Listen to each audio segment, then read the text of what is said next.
Bismillahirrahmanirrahim. Assalamualaikum warahmatullahi wabarakatuh. Alhamdulillah, wassalatu wassalamu ala rasulillah wa ala alihi wa ashabihi wa man tabi'ahum bi ihsanin ila yaumil ba'd. Alhamdulillah, pada malam hari ini kita diberikan kenikmatan oleh Allah Subhanahu wa taala, nikmat yang hakiki, yaitu Allah beri hidayah, taufik, supaya kita menggunakan nikmat yang Allah berikan untuk mentaati Allah Subhanahu wa taala. Itu nikmat di atas nikmat, yaitu Allah bimbing kita untuk menggunakan seluruh nikmat yang Allah berikan kepada kita untuk mentaati Allah dan Rasulnya. Alhamdulillah, baru saja kita dimudahkan salat Isya berjamaah. Ya, kata Nabi Muhammad SAW, "Athqalu salatin 'alal munafiqi salatul Isya wal fajr." Salat yang paling berat bagi orang munafik adalah salat Isya dan salat subuh. Ya. Karena dulu di zaman Rasul Sallallahu Alaihi Wasallam nggak ada listrik, Pak. Salat Isya itu gelap-gelap, salat subuh gelap. Makanya orang munafik tidak datang ke masjid karena nggak kelihatan. Ya. Kalau di dalam surah An-Nisa kan Allah nyatakan sifat orang munafik itu wa idza qamu ila salati qamu kusala. Apabila mereka berdiri untuk sholat, berdirinya malas-malasan. Yura'unan nasa. Sholatnya juga supaya dilihat oleh manusia. Karena kebiasaan Nabi kalau habis ngimamin salam menghadap ke jamaah. Jamaahnya dilihat. Sahabat ada yang enggak ke masjid ditanya, khawatir lagi sakit atau kena musibah, ya. Bahasanya mah di absen, ya. Nah, salat Isya, salat subuh orang munafik tidak datang ke masjid. Ketika kita datang ke masjid, salat berjamaah, mudah-mudahan kita sedang dibersihkan hatinya dari sifat munafik, ya. Kemudian pada hari ini kita akan membahas apa sih merdeka itu. Kan orang-orang kan apa slogannya, merdeka atau mati. Wah, subhanallah.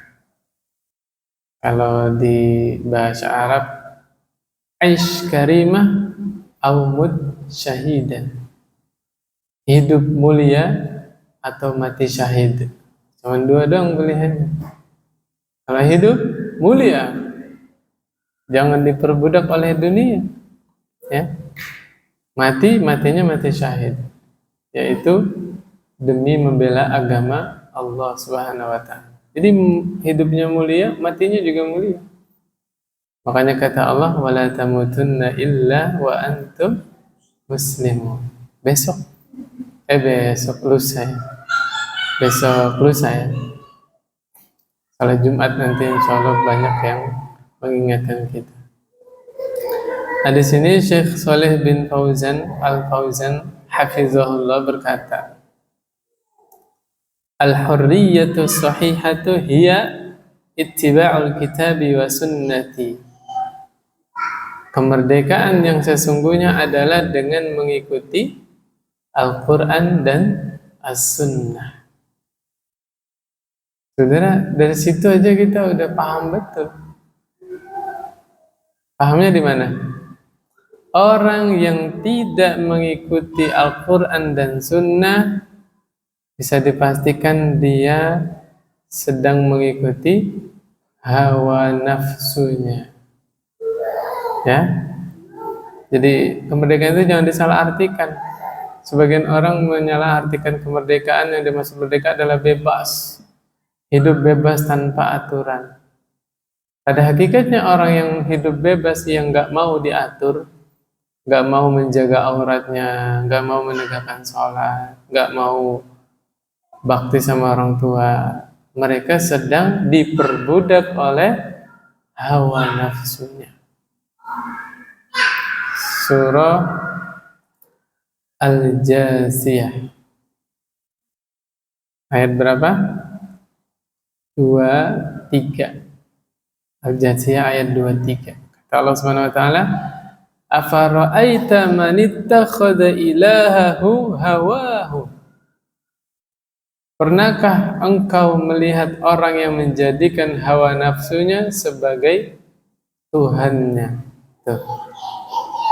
Allah yang bilang ya. Berarti ada enggak orang yang menyembah hawa nafsunya? Ada. Karena ibadah itu bukan hanya sholat, bukan hanya zakat, puasa.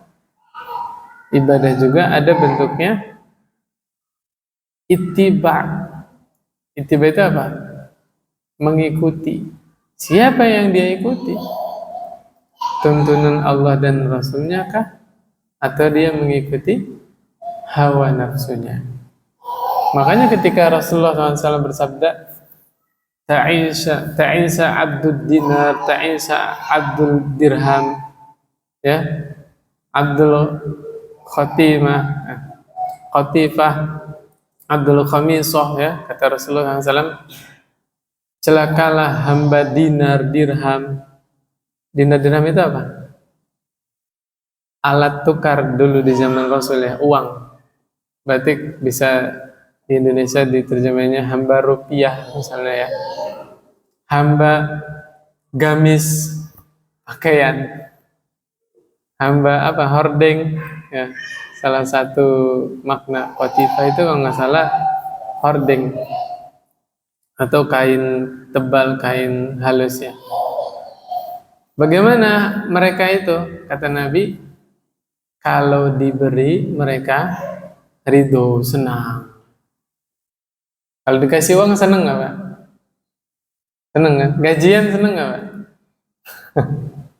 Kalau nggak dikasih marah. Tuh. Tolak ukur seseorang itu menghambakan diri kepada dunia atau tidak dilihat. Ketika dia mendapatkan dunia, begitu bahagia. Kesenangannya itu, gembiranya itu mengalahkan ketika dia dimudahkan sholat malam. La haula wala quwwata illa billah. Dia lebih senang hari itu dapat 10 juta daripada hari itu dimudahkan pergi ke masjid. Hati-hati. Dan dia kecewa, marah ketika tidak mendapatkan dunia. Dia tidak senang ketika Allah mudahkan dia pengajian, Allah mudahkan dia baca Quran. Nah, itulah hakikat penghambaan. Ya, kalau dikasih dunia bahagia, kalau nggak dikasih, nggak dapat dunia, sedih, marah. Berarti hamba dunia. Ya. Na'udzubillah min dzalik. Makanya ketika kita dengar kata-kata hamba uang, ya, apakah yang kita pahami orang sujud kepada uang? Tidak, kan?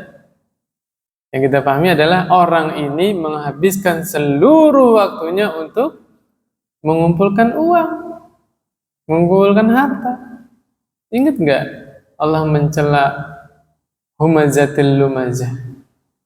Wailul likulli humazatil lumazah. Apa artinya? Celakalah, atau wail itu bisa bermakna celaka, bisa bermakna salah satu nama lembah di neraka, Pak, namanya wail. Kalau kita terjemahkan yang kedua, ya, lembah di neraka untuk humazatil lumazah. Siapa humazatil lumazah? Kalau di Quran terjemahan para pengumpat, ya. Nah, kita kan nggak tahu pengumpat itu bagaimana. Allah jelaskan, alladzi jama'a malan wa 'addadah. Para pengumpat itu adalah orang yang suka ngumpulin harta kemudian menghitung-hitung. Loh, Ngumpulin harta emang tercela?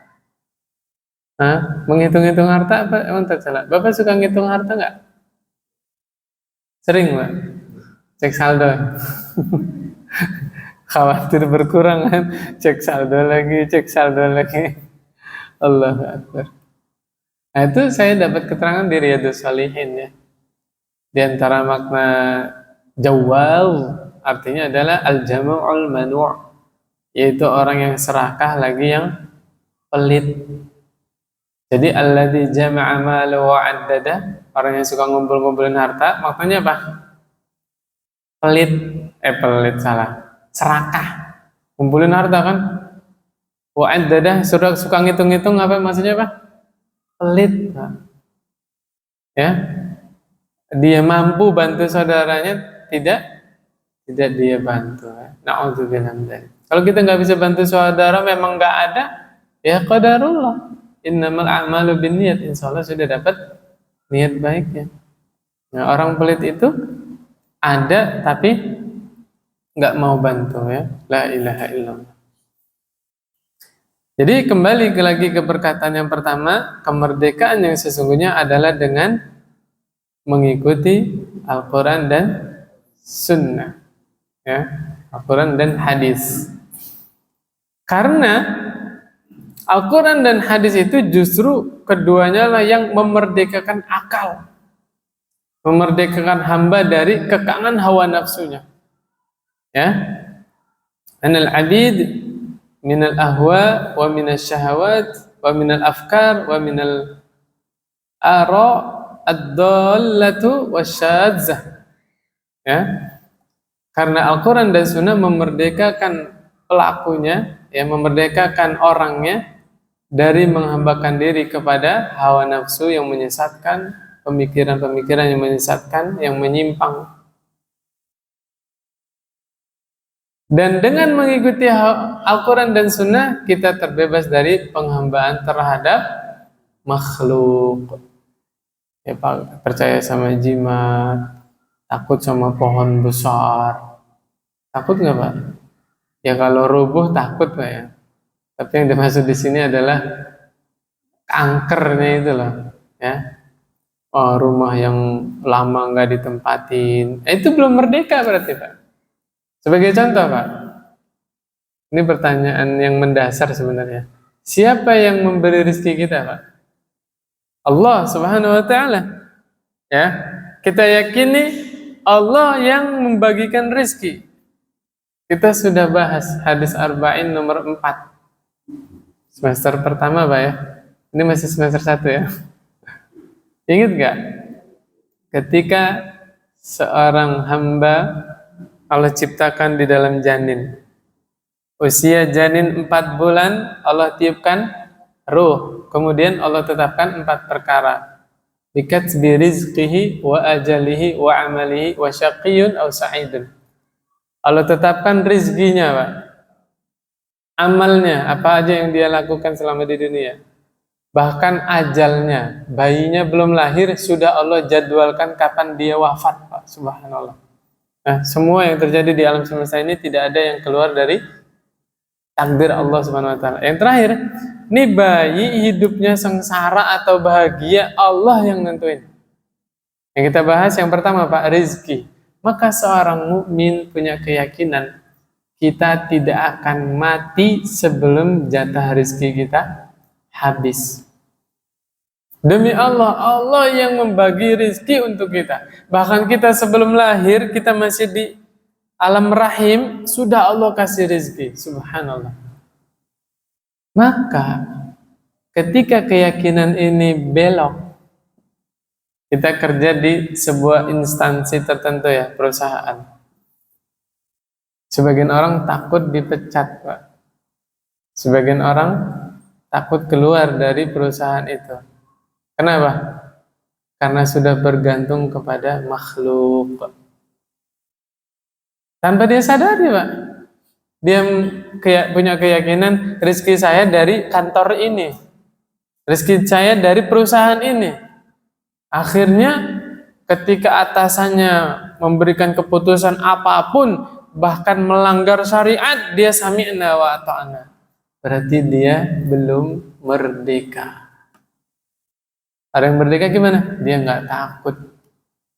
Seandainya gara-gara dia di atas kebenaran, dia lurus, ada nggak Pak? Gara-gara orang lurus disingkirin, ada nggak Pak? Banyak, ya kan? Karena orang benar itu banyak musuhnya, ya nggak? Apalagi di suatu lingkungan yang rata-rata orangnya rusak. Ketika ada satu orang lurus, dipertahankan apa disingkirkan Pak? Singkirkan. Nah, ketika kita teguh di atas kebenaran, nggak peduli mau dimutasi, mau disingkirkan, dia yakin semut yang ada di sarangnya aja Allah jamin rezekinya. Burung-burung yang ada di puncak gunung Allah jamin rezekinya. Bapak tahu amoeba Pak? Siapa yang kasih rezeki? Allah Subhanahu wa taala. Bapak tahu nyamuk? Rezekinya nyamuk apa Pak? Darah. Aneh nggak Pak? Tapi dapat nggak? Dapat. Allah jamin Pak. Subhanallah. Kasar katanya gini Pak. Orang kafir yang durhaka sama Allah, Allah jamin rezekinya. Allah kasih fasilitas kehidupan. Pasangan hidup, tempat tinggal, kendaraan, penghasilan tiap bulan. Orang kafir Pak. Menyekutukan Allah. Bagaimana lagi dengan seorang mukmin yang senantiasa mentauhidkan Allah Subhanahu wa taala. Wallahi, orang mukmin yang beribadah kepada Allah lebih berhak Allah jamin kebutuhannya daripada orang kafir, ya. Subhanallah. Maka dia santai hidupnya, Pak. Kenapa? Karena dia gantungkan harapan kepada Zat yang Maha berkuasa melakukan apapun. Berarti orang yang paling merdeka, orang yang bagaimana Pak? Orang yang paling bertauhid, orang yang paling bertawakal, yang menggantungkan seluruh harapannya hanya kepada Allah Subhanahu wa ta'ala. Wa amma mukhalifatul kitabi wa sunnati fahadihi ubudiyatun wa laysat hurriyatun. Ya. Orang yang menyelisihi kitab, menyelisihi sunnah, itu bukan merdeka, justru dia sedang menghambakan diri. Menghambakan diri kemana? Hawa nafsunya, pemikiran-pemikiran yang menyimpang, ya. Dan mereka sedang mengikuti kesesatan. Na'udzubillah min dzalik. Jadi merdeka itu bukan bebas tanpa aturan, ya. Karena nggak ada pilihan lain, Pak. Imam menjadi hamba Allah atau menjadi hamba hawa nafsu. Udah nggak ada pilihan lain. Kalau kita tidak menghambakan diri kepada Allah, demi Allah otomatis kita sedang menghambakan diri kepada hawa nafsu. Makanya orang mukmin tuh hidup punya aturan. Sampai kata Nabi, ad-dunya sijnul mu'min wa jannatul kafir. Dunia itu penjara bagi seorang mukmin dan surga bagi orang kafir. Kenapa? Kenapa dunia diutamakan, surganya kafir? Karena orang kafir hidup nggak punya aturan, bebas. Padahal Allah bikin aturan, hidup bebas itu di mana? Di surga, Pak, bersenang-senang. Di surga udah nggak ada kewajiban ibadah lagi, Pak. Di surga ada ibadah haji, Pak. Gak ada. Umrah ada nggak? Gak ada. Puasa gak ada. Tuh, merdeka. Sebebas-bebasnya di mana? Di surga. Nah, orang kafir nggak mau nahan hawa nafsunya. Akhirnya bebas, hidup sebebas-bebasnya di mana?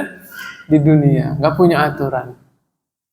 Riba hajar, babi dimakan, khamr hajar, zina, la haula wala quwwata illa billah. Itu orang kafir, Pak. Orang mukmin punya aturan. Ini yang halal-halal, ini yang haram-haram. Tapi bahagianya, Pak, orang mukmin itu Allah kasih hati yang lapang. Dia yakin betul-betul bahwa semua yang Allah halalkan itulah yang mendatangkan maslahat. Semua yang Allah haramkan itulah yang mengandung mudarat. Itu yakin Pak orang mukmin, Pak. Akhirnya dia bahagia ketika mentaati Allah Subhanahu wa taala. Maka orang yang paling bahagia adalah orang yang paling taat kepada Allah Subhanahu wa taala. Nah, kesimpulannya apa? Al-hurriyatus sahihatu fi ta'atillah. Kemerdekaan yang hakiki adalah dengan cara mentaati Allah Subhanahu wa taala. Ya. Bukan sebagian besar orang mereka terjemahkan merdeka itu bebas tanpa aturan, akhirnya mereka tanpa sadar sedang menghambakan diri kepada hawa nafsunya. Nih, nanti Bapak boleh buka surah An-Nisa ayat 65. Apa kata Allah? Fala wa rabbika la yu'minuna hatta yuhaqqimuka fima shajara bainahum. Ya. Mungkin enggak Pak orang yang taat kepada Allah dia enggak beriman? Mungkin enggak Pak? Enggak mungkin. Ya. Justru dia mentaati Allah karena dia beriman. Dia percaya kepada Allah maka dia taat. Tapi Allah tepis. Kata Allah ya, demi Rabbmu, demi Tuhanmu, mereka tidak beriman sampai mereka menjadikan Nabi Muhammad SAW sebagai hakim. Sampai kata Allah, "Tsumma la yajidu fi anfusihim harajan mimma qadaita wa yusallimu taslima." Sampai mereka menjadikan Nabi Muhammad SAW sebagai hakim, kemudian di dalam hati mereka tidak ada keberatan atas yang Nabi putuskan. Dan mereka betul-betul menerima dengan sepenuh hati. Baru dia disebut mukmin. Artinya gini Pak, kita kan hidup di dunia, nggak bisa ngelihat Allah kan, nggak bisa bicara langsung dengan Allah kan. Makanya Allah utus seorang Rasul. Siapa? Nabi Muhammad Sallallahu Alaihi Wasallam. Untuk apa? Untuk menyampaikan apa yang Allah inginkan, apa yang Allah ridhoi. Penegasannya di dalam surah An-Nisa ayat 80, Pak. Kata Allah, "May yuti'ir rasula faqad ata'allah." Siapa yang mentaati Rasul, di situ Rasulnya pakai alif lam ma'rifah. Kalau Rasulun nakirah, Pak. Bisa Nabi Musa, bisa Nabi Nuh, Nabi Adam dan yang lainnya ya. Tapi ketika dikasih alif lam ar-rasul yang dimaksud di situ siapa? Nabi Muhammad SAW. Maka terjemahannya yang enak begini Pak. Siapa yang mentaati Nabi Muhammad SAW, sungguh dia telah mentaati Allah. Karena mustahil Nabi Muhammad menyelisihi Allah, mustahil. Apa saja yang diperintah oleh Nabi Muhammad SAW itu datangnya dari Allah Subhanahu Wa Taala. Surah An-Najm ya. Ayatnya lupa saya, tapi awal-awal. Gimana? Wa ma yantiqu 'anil hawa in huwa illa wahyu yuha. Nabi Muhammad SAW itu tidak berbicara berdasarkan hawa nafsunya, melainkan wahyu yang diwahyukan kepada Nabi Muhammad sallallahu alaihi wasallam. Kemudian yang berikutnya surah An-Nur ayat 63, Pak. Surat apa, Pak? An-Nur ayat 63. Saya biasa ngulur-ngulur waktu kayak gitu, Pak. Pura-pura nanya ke jamaahnya. Surat apa, Pak? An-Nur ayat 63. Tapi ada faedahnya, Bapak jadi ini kan, jadi nempel gitu. Apa kata Allah? "Falyahzaril ladzina yukhalifuna an amrihi." Kata Allah, maka hendaklah orang-orang yang menyalahi perintah Rasul hati-hati ya, falyahzar. Takutlah kalian. Kenapa? Antusibahum fitnatun. Kalau menyelisihi Rasul akan mendapat fitnah. Fitnah di sini maksudnya apa? ujian. Ujiannya apa, Pak? Syirik. Loh, Ustadz jangan asal ngomong. Dari mana nafsirin syirik-syirik? Surah Al-Baqarah, Pak. Wal fitnatu asyaddu minal qatl. Fitnah itu lebih berat daripada pembunuhan. Kalau orang awam ya, fitnah lebih kejam daripada membunuh. Sebenarnya bukan fitnah nuduh orang berbuat ini bukan, Pak. Baca ayat sebelumnya yang dimaksud fitnah di situ apa? Perbuatan syirik. Jadi para sahabat itu nggak sengaja membunuh orang-orang musyrik di bulan haram, Pak. Sedangkan orang Arab itu ngerti pantangan, ya. Bulan haram bulan apa aja, Pak?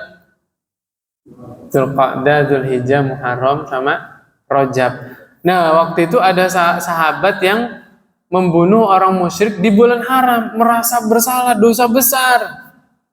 Allah hibur dengan ayat itu, wal fitnatu asyaddu minal qatl.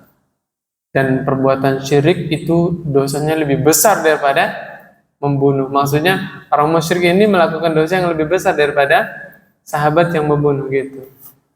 Clear, Pak, ya? Yang dimaksud fitnah di situ apa? Syirik. Na'udzubillah, Pak. Orang yang menyelisihi Nabi, Allah ancam dengan perbuatan syirik. Emang bisa, Pak? Bisa. Dan sudah kenyataan. Orang-orang yang menyelisihi Nabi, mereka akan terjerumus ke dalam perbuatan syirik. Banyak, Pak, contohnya, Pak. Gara-gara menyelisih sunnah, orang berbuat syirik. Na'udzubillah min dzalik. Oke, saya contohkan satu lah, sedikit lah ya. Bapak tahu jimat, Pak? Barang siji di rumah, jadinya jimat. Di rumah nggak, Pak? Dirawat, dijaga itu ya. Iya, bener nggak, Pak?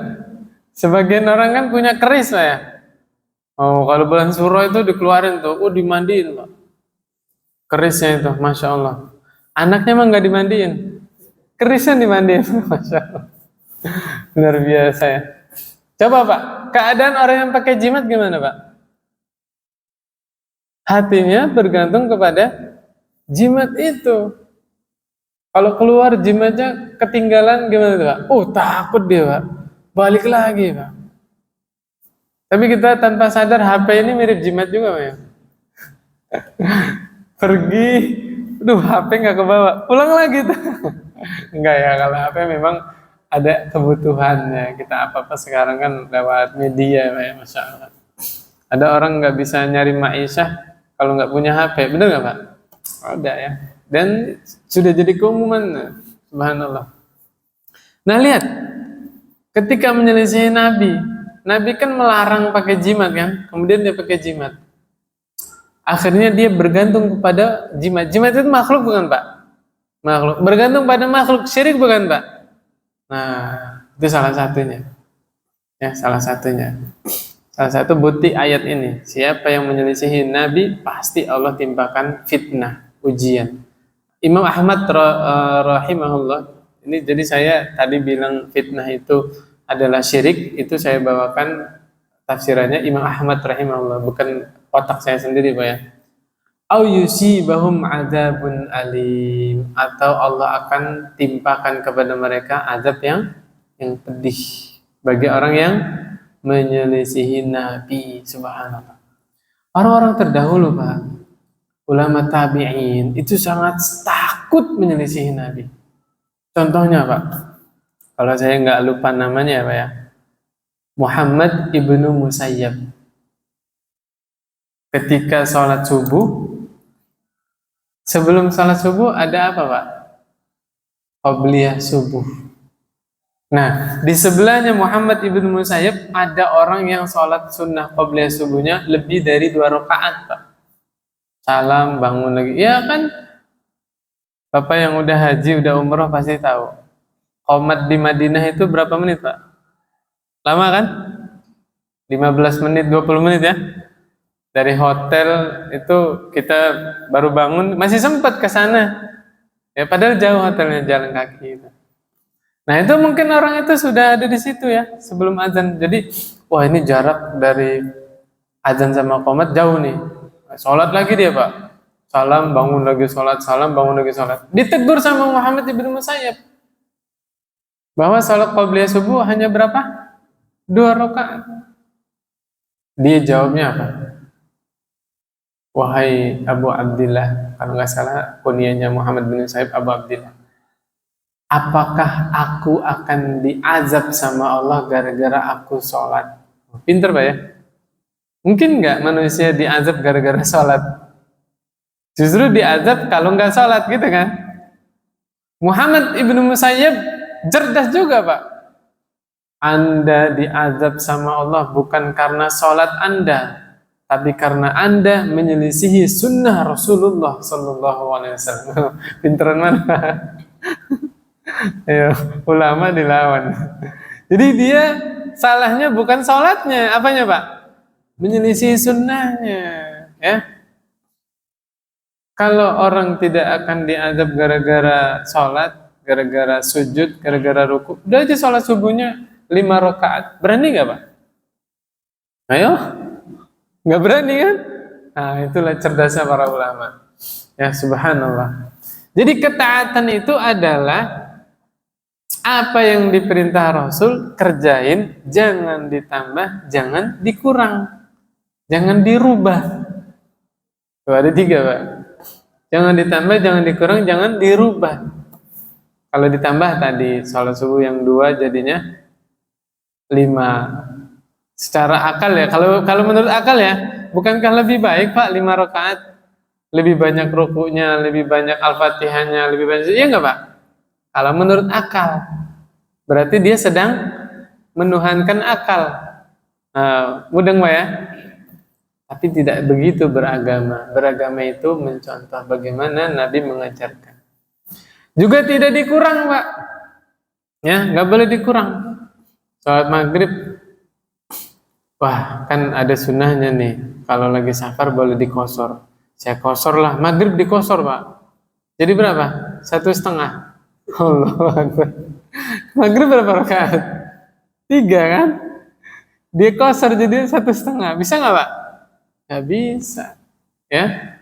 Qashar jama juga ada aturannya, ya. Nggak boleh dikurang, nggak boleh ditambah, nggak boleh dirubah. Loh, dirubah itu gimana? Misalnya sholat Jumat besok, sholat dulu baru khutbah. Alasannya biar lama khutbah Jumatnya sampai jam 1. Khotibnya bilang, oh ini pembahasannya butuh detail ini rinci. Kalau 15 menit doang kurang. Kita rubah ya jamaah, sholat Jumat dulu baru khutbah, bisa nggak? Nggak bisa. Dulu pernah terjadi di zaman khalifah, saya lupa khalifah siapa. Dia khutbah dulu baru sholat, yaitu khutbah Id. Kalau sholat itu khutbah dulu apa sholat dulu Pak? Sholat dulu baru khutbah kan? Dia naik mimbar, khutbah dulu Pak, baru sholat. Apa alasannya? Hah? Kalau saya sholat dulu baru khutbah, orang-orang pada pulang, Pak. Karena sepakat kaum muslimin mendengarkan khutbah Id wajib atau sunnah? Sunnah. Kalau yang khutbah para ulama dengerin masyarakat. Karena apa namanya? Fas'alu ahla dzikri, kan sesuai dengan itu. Lah kalau yang khutbah bukan ahlinya, ya misalnya taruhlah, saya mau ngomong hati-hati juga nih, soalnya mau pilihan juga bentar lagi ya. Pak RT aja deh.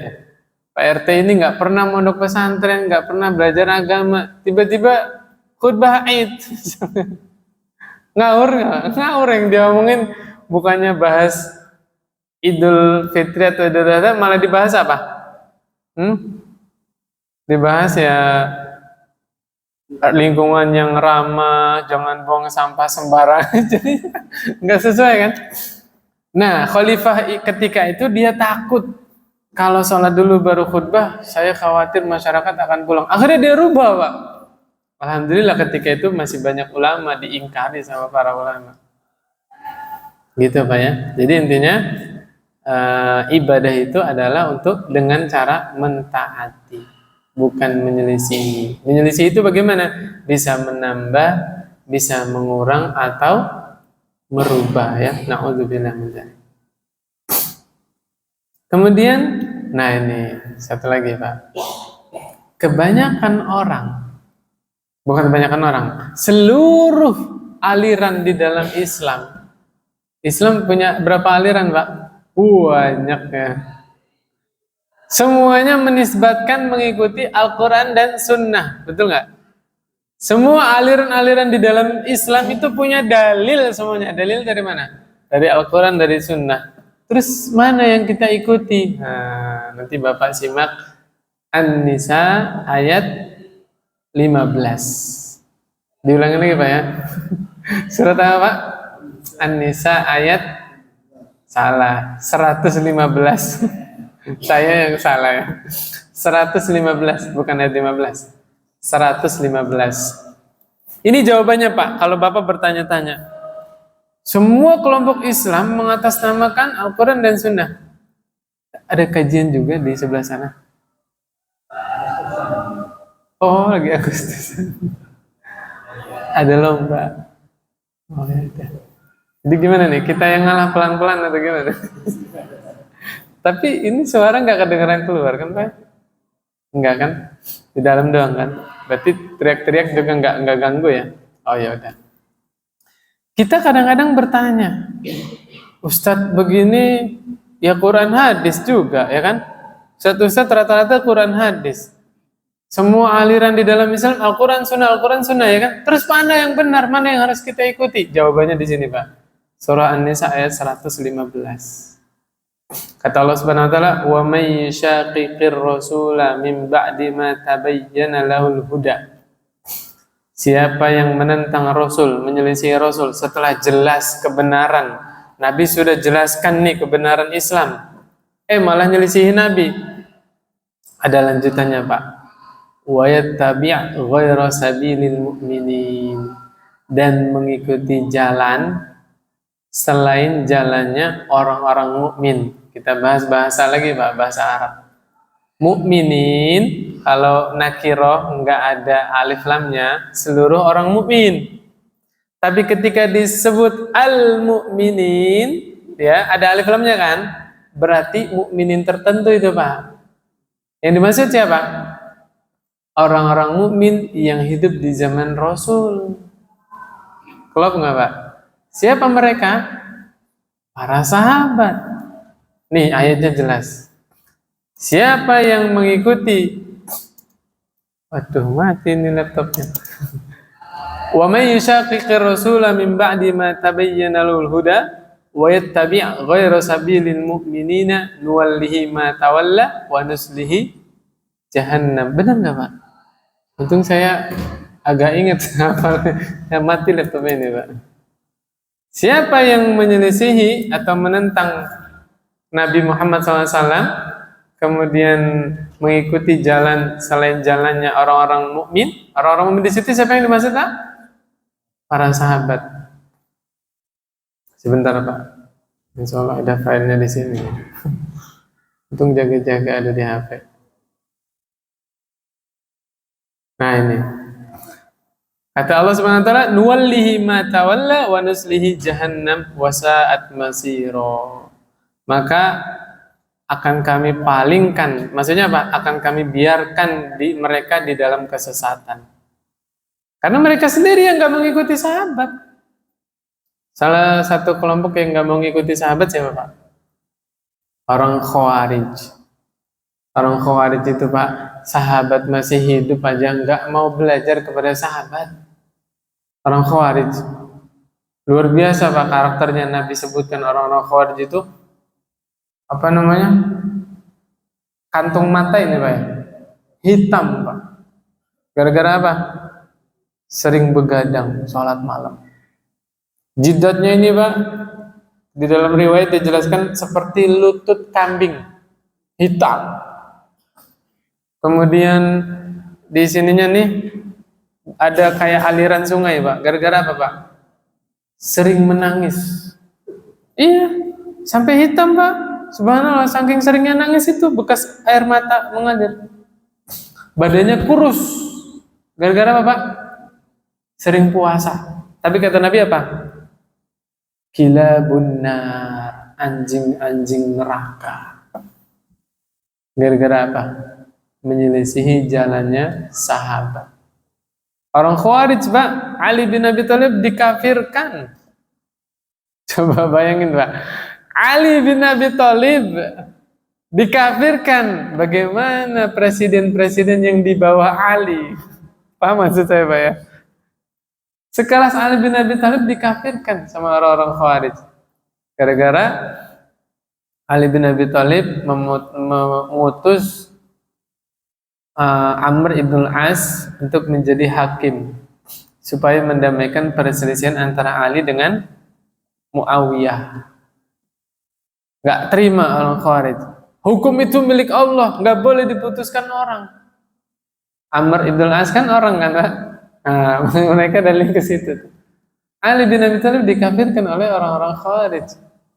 Kalau bahasa sekarang ya, Pak ya. Orang Khawarij itu mengkafirkan pemerintah Saudi, Pak. Bayangin, Pak. Negara yang saya baru tahu satu-satunya negara yang paling berhukum kepada Quran dan Sunnah itu negara Saudi. Kalau negara Saudi aja sudah dikafirkan, bagaimana negara-negara yang di bawah Saudi? Paham maksud pembicaraan saya, Pak, ke sana ya? Luar biasa kayak gitu, Pak. Kenapa? Gara-gara menyelisihi jalan sahabat. Jadi belum cukup, ya, merdekanya belum cukup kalau baru Quran dan Sunnah. Ada tambahannya lagi apa, Pak? Mengikuti jalan sahabat. Karena Al-Quran butuh ditafsirkan, hadis butuh dijelaskan. Siapa yang paling paham Al-Quran, siapa yang paling paham hadis, Pak? Para sahabat. Kenapa? Yang pertama, yang sahabat hidup di masa Al-Quran turun di zamannya.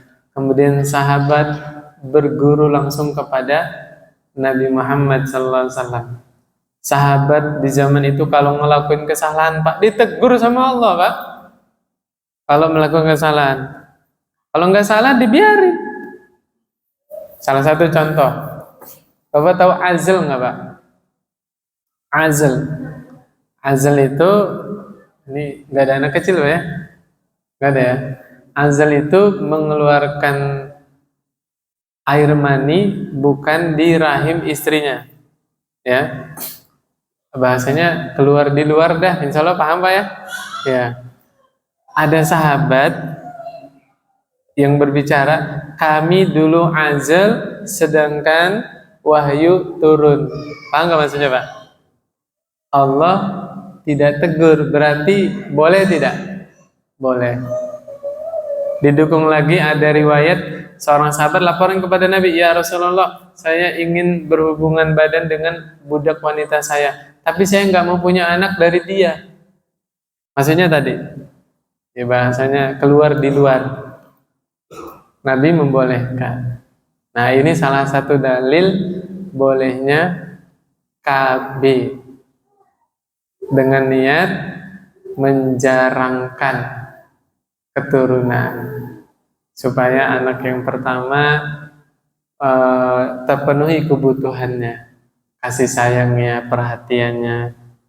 Cok ya, Pak, kalau anak pertama baru setahun misalnya ya, hamil lagi istrinya, siapa yang lebih diperhatikan? Adiknya atau kakaknya? Adiknya. Tidak jarang kakaknya merasa iri. Ayah udah nggak sayang lagi sama aku, mama udah nggak sayang lagi sama aku. Bener nggak, Pak? Nah, disinilah nanti hukum KB itu rinci. Hukum KB itu tujuannya apa dulu? Untuk membatasi keturunan atau menjarangkan. Kalau menjarangkan boleh tidak, Pak? Boleh. Apalagi pertimbangannya pendidikan, ya kan? Supaya pendidikannya terpenuhi, supaya anak saya betul-betul diperhatikan kebutuhannya. Kalau dirasa udah bisa dilepas nih, atau handle lah kalau punya adik lagi, soalnya kakaknya ngapa-ngapain udah bisa sendiri, makan sendiri segala macam, bisa punya adik lagi. Boleh tidak KB, Pak? Boleh. Dalilnya tadi, azal tadi. Nah, keutamaan para sahabat kalau melakukan hal yang tidak baik ya misalnya atau melanggar syariat, ditegur sama Allah, langsung turun wahyu. Ketika tidak ditegur, maka dibolehkan. Gitu ya.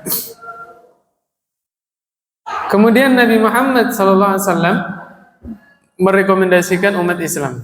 Karena kata Nabi ya, kullu ummati yadkhulunal jannah. Setiap umatku pasti masuk surga. Ini kabar gembira ini, Pak. Umat Nabi Muhammad orang apa? Orang Islam.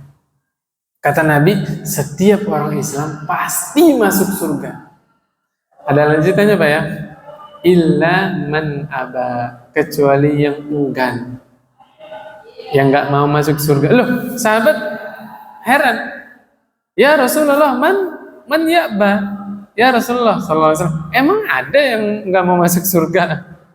Yang enggan emang ada? Kata Nabi Muhammad SAW, man ata'ani dakhalal jannah. Siapa yang mentaatiku masuk surga. Wa man asani faqad aba. Ya, siapa yang mendurhakaiku maka dia enggan masuk surga. Mendurhakai Rasul itu maksudnya apa? Menyelisihi Rasul ya sallallahu alaihi wasallam. Yang pertama, apa hukum berpartisipasi ikut memilih dalam pemilu, pilkada, pilpres? Waduh, pertanyaannya.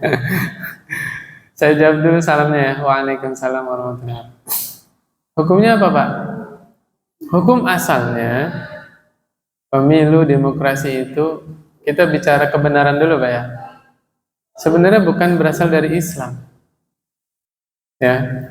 Kalau pemilihan di dalam Islam yang dibenarkan syariat ya, itu hanya orang-orang yang berilmu diizinkan memilih. Yaitu ketika Umar Ibn Khattab akan sebentar lagi meninggal, beliau mengumpulkan majelis syuro, Pak. 10 sahabat yang dijamin surga. Tapi kan Abu Bakar sudah meninggal. Kemudian Umar kan dia sendiri. Sisa berapa? 8 ya. Abdurrahman bin Auf dijadikan hakim. Sisa berapa, Pak? 7. Nah, tinggal 7 inilah. 7 orang ditunjuk sama Umar. Pilih di antara kalian menggantikan saya. Subhanallah, Pak. Gak ada yang mau 7 orang ini. Luar biasa, Pak. Karena ngerti tanggung jawab. Jabatan itu nanti di hadapan Allah ditanya. Akhirnya apa? Saling memuji temannya. Nyebutin hadis, keutamaan masing-masing. Sisa 2, Pak. Siapa? Utsman dan Ali. Sama juga ini, bukan rebutan kekuasaan. Utsman memuji Ali, sebutin hadis. Ali memuji Utsman, sebutin hadis. Ali kalah 1 hadis, Pak. Jadilah yang jadi khalifah setelah Umar siapa? Utsman bin Affan. Ya. Salah satu hadis keutamaan Utsman apa, Pak? Istrinya Utsman siapa? Ummu Kulsum, meninggal ya kan? Siapa lagi? Ruqayyah, meninggal kan? Ummu Kulsum sama Ruqayyah anaknya siapa ini, Pak? Nabi Muhammad SAW. Apa kata Nabi? Ketika Ruqayyah meninggal, ketika Ummu Kulsum meninggal, Nabi bilang apa? Seandainya aku masih punya anak gadis, aku akan nikahkan kepada Utsman. Berarti pribadinya Utsman itu kayak gimana ya? Luar biasa. Yang terkenal pribadinya Utsman itu kaya raya, ya. Sultan sekarang mah nggak ada apa-apanya. Kaya raya, Pak. Tapi dunia tidak sampai merusak hatinya. Dunia hanya ada di tangan. Kenapa? Hatinya sudah penuh dengan akhirat. Udah nggak ada tempat lagi berdunia. Kita sering cerita kan? Utsman bin Affan kalau beres sholat isya berdiri sholat tahajud. Yang dibaca apa, Pak? Al-Baqarah. Bukan 1 halaman, Pak. Itu mah kita. Setengah halaman ruku. Utsman sampai selesai, Pak. Al-Baqarahnya beres, nggak ruku, lanjut Ali Imran, Al-Maidah, An-Nisa dulu ya, An-Nisa, Al-Maidah, Al-An'am, Al-A'raf, At-Taubah, Al-Anfal, terus sampai An-Nas, padahal masih rakaat yang pertama. Subhanallah. Kaya raya, tapi tidak lalai dari mengingat Allah Subhanahu wa taala. Itulah yang dibolehkan kaya, Pak. Di kaya raya yang tercela itu kalau kekayaannya menyebabkan dia lalai dari mengingat Allah Subhanahu wa taala. Tapi kaya yang terpuji justru semakin kaya dia semakin dekat dengan Allah Subhanahu wa taala. Enggak takut miskin Pak Utsman. Nyumbangin kuda 1000 kuda, 1000 unta. Kudanya bukan kuda doang, Pak. Sama perlengkapan perangnya, sama perbekalannya itu disumbangin semuanya. Kalau nggak salah waktu itu perang Tabuk. Luar biasa. Makanya Nabi bilang apa? Seandainya aku masih punya anak gadis, aku nikahkan kepada Utsman. Anak gadisnya Nabi habis, Pak. Zainab kan nikah sama Al-As ya kalau nggak salah. Al-As ya. Fatimah nikah sama siapa? Ali bin Abi Thalib. Udah nggak ada lagi. Insyaallah. Ini jawabannya Pak ya. Kalau dikembalikan kepada Islam, Islam itu agama yang paling relevan, paling profesional. Kenapa? Yang berhak memilih orang-orang yang berilmu. Coba kalau pemilu, suara kiai dihitung 1, suara pelacur 1 juga, sama nggak? Suara yang sekolah S1 sama lulusan SMA dihitung 1 kan sama? Adil nggak Pak? Adil nggak?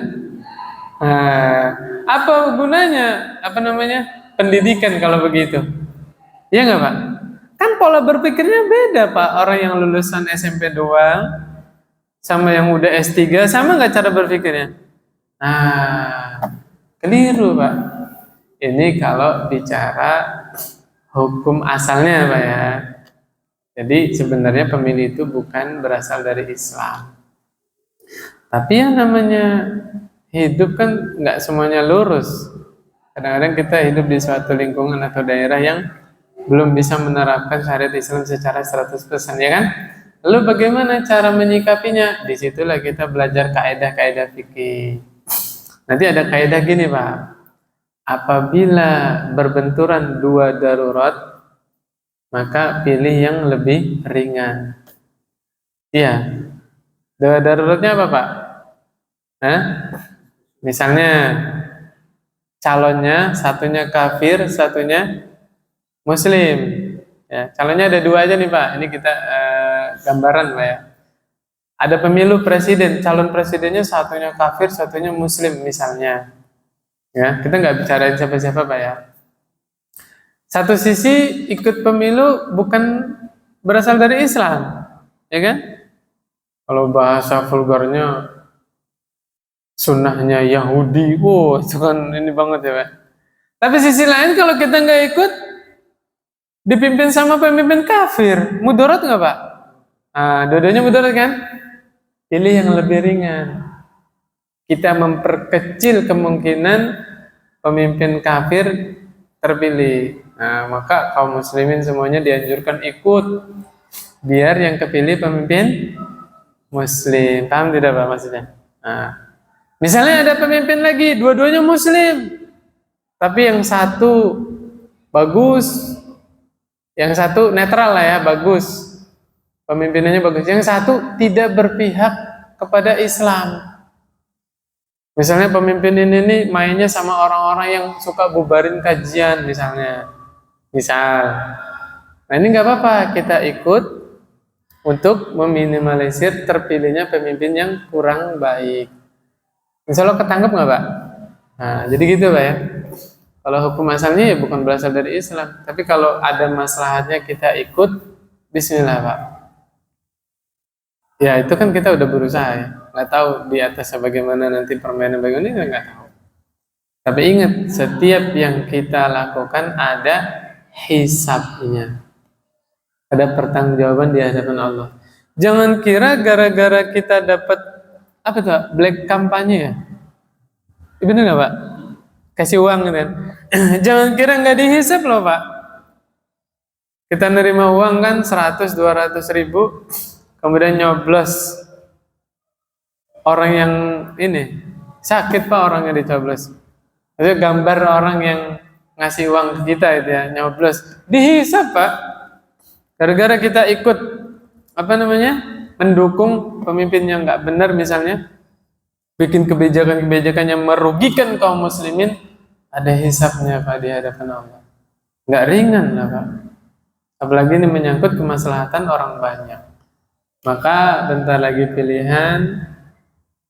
Kalau memang kita terpaksa ikut memilih, pilih yang mengandung maslahat. Atau kalau misalnya kasarnya semuanya mudorot, pilih yang mudorotnya terkecil gitu. Gitu Pak ya. Ini berlaku kepada kehidupan kita yang lain-lain juga. Ketika bertabrakan, pilih yang paling maslahat mana? Loh, dua-duanya mudorot. Pilih mudorot yang paling kecil. Nah. Golput.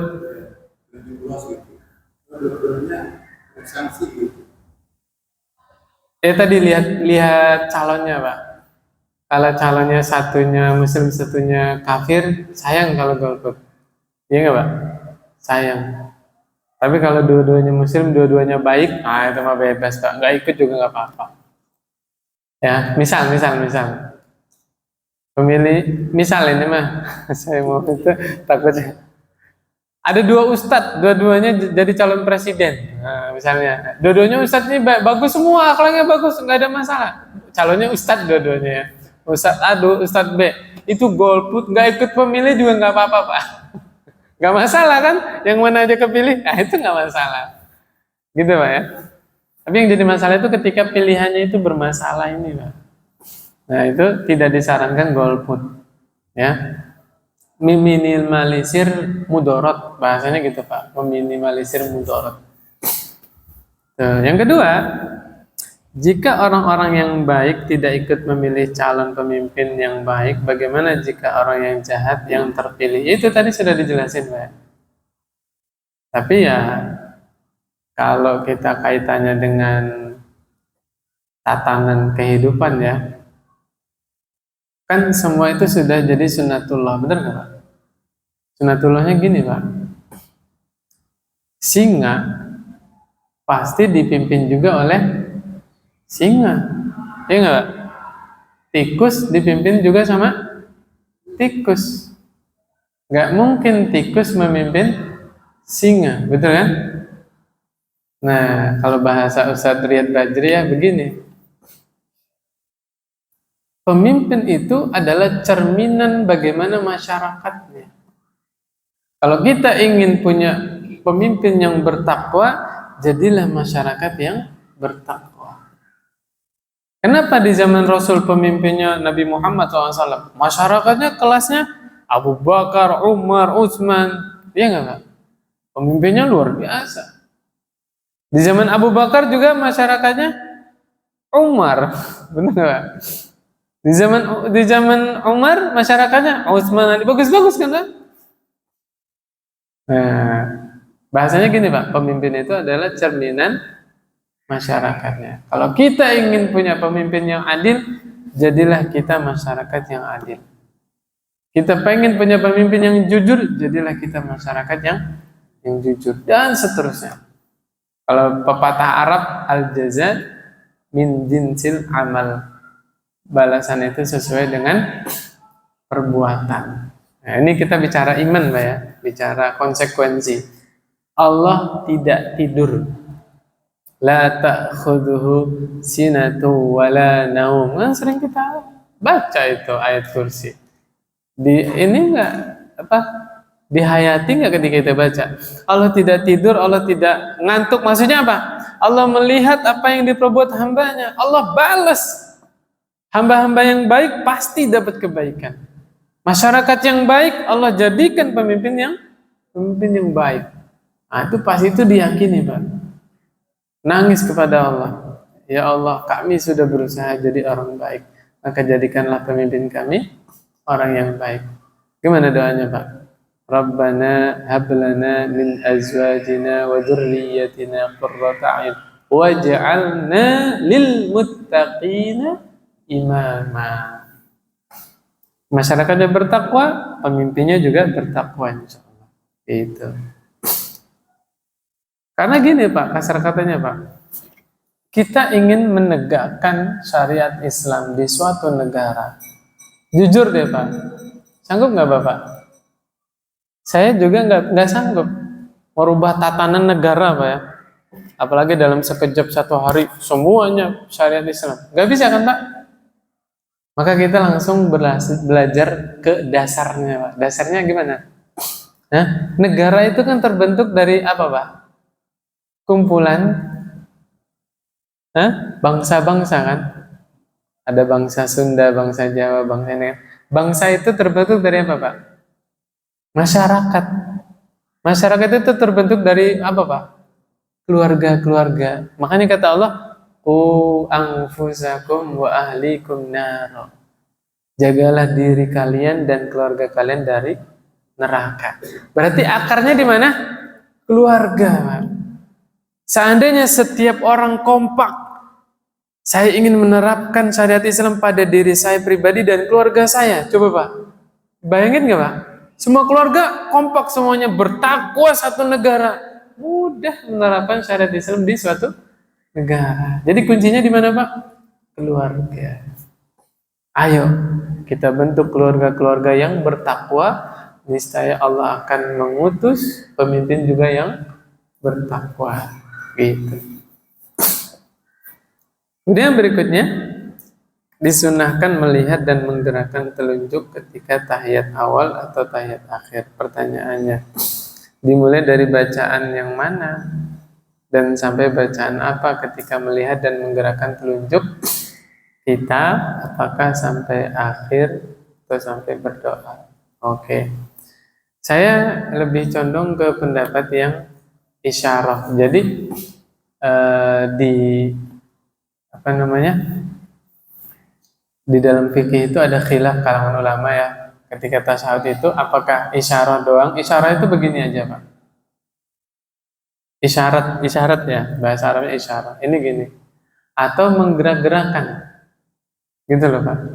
Saya lebih condong ke pendapat yang isyarah aja gini. Kalaupun kita mau menggerak-gerakkan, itu dijelaskan oleh para ulama. Yang pertama, gerakannya tidak mengganggu jamaah sebelahnya. Ya, gerak coba. Kelihatan nggak Pak gerakannya? Nggak kelihatan kan kalau dari jauh? Ini saya gerakin ini Pak. Nah, yang kedua, gerakannya tidak merubah dari arah kiblat. Jadi saya nggak setuju sama orang yang kayak gitu. Nggak tahu itu belajar sama siapa ya. Jadi kayak gitu ya, cara menjamakan dua dalil. Karena ada dalil yang isyarah, ada dalil yang menggerak-gerakannya. Kalaupun kita mau menggerak-gerakan, tidak mengganggu jamaah sebelahnya, kemudian tidak merubah dari arah kiblat. Gitu. Dari sampai kapan? Tidak ada hadis yang menjelaskan detailnya. Asyhadu alla ilaha illallah, bukan hadis itu penjelasan para ulama. Ya. Maka boleh dari awal tasyahud kita dari sujud ya Allahu Akbar, duduk kan? Langsung begitu nggak apa-apa dari awal. At-tahiyatul mubarak terus sampai selesai. Dan memang arah pandangannya ke telunjuk. Kalau tadi kita lihat tempat sujud, tapi ketika lagi tasyahud kita memandang telunjuk. Memang ada sunnahnya begitu. Wallahu a'lam bishawab. Bagaimana menjawab tuduhan katanya merayakan ulang tahun tidak boleh, tapi ikut merayakan kemerdekaan? Kan itu sama saja ulang tahun. Gimana nih jawabnya? Merayakan kemerdekaan boleh nggak? Merayakan ulang tahun boleh nggak? Masya Allah, susah juga nih jawabnya. Kita bahas satu dulu. Merayakan ulang tahun boleh nggak Pak? Tidak boleh. Dasarnya ulang tahun itu tradisinya orang Nasrani, orang Kristen ya. Orang Islam tidak merayakan ulang tahun. Kalau orang Kristen, kalau orang Islam itu Pak, justru dia kalau inget tanggal lahirnya sedih dia Pak, nangis Pak. Benar nggak Pak? Berarti jatah hidupnya berkurang kan? Orang mana yang jatah hidupnya berkurang malah happy, malah senang-senang? Hah? Coba kita tanya ke psikologi. Harusnya dia senang apa sedih Pak? Sedih. Ya, makanya bukan kemarin sih, sering saya sampaikan. Saya ngajar di SMA kan, saya tanya, kalian ngerayain ulang tahun Nabi tidak? Bahasanya Indonesia gitu kan. Bahasa Arabnya apa? Maulid Nabi ya. Enggak. Loh, kalau enggak ngerayain berarti kalian tidak cinta sama Nabi. Siapa yang enggak bahagia dengan hari lahirnya Nabi? Nabi lahir ke dunia, siapa yang enggak suka siapa? Berarti enggak cinta sama Nabi. Segituin enggak? Gimana coba jawabnya? Ayo, gimana jawabnya? Nah, pada diem semua. Saya ajarin. Nanti bisa buka buku sirah. Para ulama tidak ada yang sepakat Nabi lahir tanggal 12 Rabiul Awal. Khilaf Pak. Gimana nentuinya? Orang tahun Hijriah aja dimulai dari Nabi Hijrah. Nabi Hijrah itu usia berapa? 53 tahun. Loh, ngitung 53 tahun ke belakang. Gimana caranya? Para ulama kalau ditanya Nabi lahirnya kapan? Tahun gajah. Ya enggak? Tanggalnya enggak ada yang sepakat. Ada yang bilang 9 Rabiul Awal, ada yang bilang 12. 12 itu bukan pendapat kuat, pendapat yang masyhur. Masyhur itu apa? Yang terkenal, tersebar. Yang kuat bukan, siapa bilang? Tapi para ulama ijma' sepakat 12 Rabiul Awal itu hari atau tanggal wafatnya Nabi. Kamu maksud saya Pak? Udah mulai ke sana ya? Kita jawab. Saya mencintai Rasulullah Sallallahu Alaihi Wasallam dan saya tidak sampai hati bikin perayaan, bikin pesta di tanggal meninggalnya Nabi. Orang waras mana yang tanggal wafatnya Nabi dia malah senang-senang, dia malah gembira. Nah, dibalikin kan?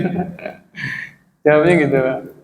Kalau kita dituduh tidak mencintai Nabi gara-gara tidak mengadakan perayaan, kita balik. 12 Rabiul Awal itu sepakat ulama tanggal wafatnya Nabi. Ente kalau ibunya meninggal terus dirayain senang-senang, orang yang senang dengan meninggalnya ibunya itu gimana? Nah, ini Nabi Muhammad SAW lebih daripada orang tua, ya kan? Nah, itu dalam masalah ulang tahunnya. Intinya ulang tahun itu bukan tradisi dari Islam. Lalu bagaimana dengan kemerdekaan? Gimana nih jawabnya? Banyak persyaratannya Pak ya.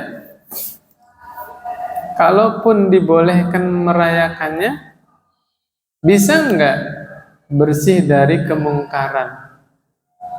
Tidak ada musiknya, tidak ada wanita yang membuka aurat. Ada nggak Pak orang yang merayakan kemerdekaan tanpa musik, tanpa wanita-wanita yang tidak menutup aurat? Ada nggak Pak?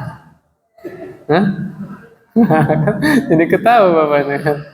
Nah, ini dulu seandainya ya kita mau ikut berpartisipasi, syaratnya tadi apa? Tidak ada kemungkaran di situ. Coba salah satu lomba apa Pak? Lomba makan kerupuk ya.